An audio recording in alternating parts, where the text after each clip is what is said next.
ప్రియమైన సహోదరి సహోదరులారా, జగత్ రక్షకుడైన క్రీస్తు నామములో మీ అందరికీ సర్వశుభములు కలుగునుగాక.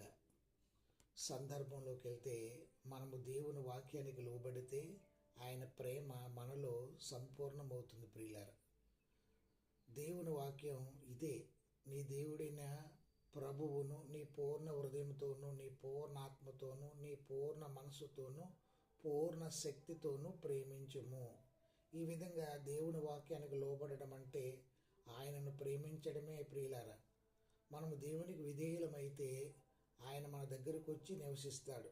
ఆయన మనలో, మనం ఆయనలో ఉంటాం. యేసు వలె నడిచినట్లయితే మనం ఆయనలో నిలిచి ఉన్నామని తెలుసుకుంటాం. ఆయన ప్రేమలో నిలిచి ఉంటాం. ప్రియులారా, ఆయన వాక్యం ఎవరు గైకొనునో వానిలో దేవుని ప్రేమ నిజంగా పరిపూర్ణమాయెను.